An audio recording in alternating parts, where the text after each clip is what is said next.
Let's talk about why I personally love podcasting. When I think about how to communicate with my audience in the most effective way, podcasting has been that way. Number one, it's very easy content to create, especially if you have an audio only podcast. You don't have to worry about the studio setup and you can record from anywhere. And with modern technology, actually recording is a lot easier. I was just talking with my husband about this, where he just purchased a mic and headphone podcasting kit for less than $200. So we think about accessibility to tools and resources. When I started in 2018, even, it was a lot harder than it is today. So I really love how accessible podcasting is for the creator. And then I also love how accessible it is for the consumer as well. For me, for instance, I have a young family, and when it comes to actually kind of moving through my day, popping in my earbuds and listening to a podcast episode is a lot easier way for me to consume content versus reading a blog post or watching a video or any other type of content that we can consume. So for me, I can take it about my day with me and learn on the go. So when you're thinking about this for your business, think about your audience as well as how you like to create content. For me, podcasting is the most consistent I've been with content creation. I come from a YouTube background, but creating YouTube videos I found so much harder than creating a podcast. And so podcasting was the easy yes for me. And then it's an easy yes for my audience as well. The other reason I love podcasting is that there is an intimacy in podcasting. So you're literally in someone's head. You're in their ear holes as they're going about their day. So when it comes to creating content that's intimate, podcasting to me checks off a lot of those boxes. I have a lot of people who listen to what I have to say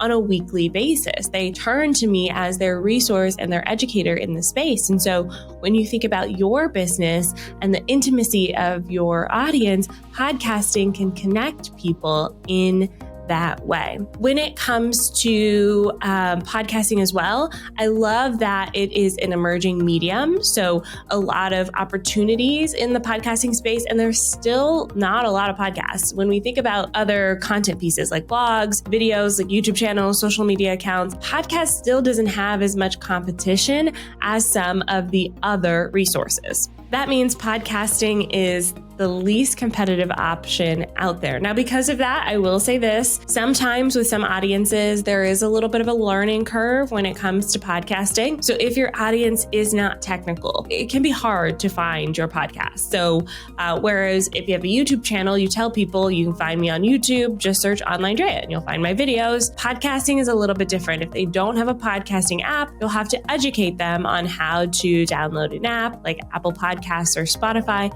then how to find your podcast and subscribe and how to listen to new episodes. Most people now understand what a podcast is, but some audiences still may need that technical support. The last reason I love a podcast is that it's available all the time, 24/7. Your marketing machine of a podcast can be working on your behalf, and it's so bingeable. So if someone finds you today, they can absolutely go through your backlog of bingeable content. And again, remember, they're taking it on the go with them. So this is a super powerful way to have these people in your back pocket.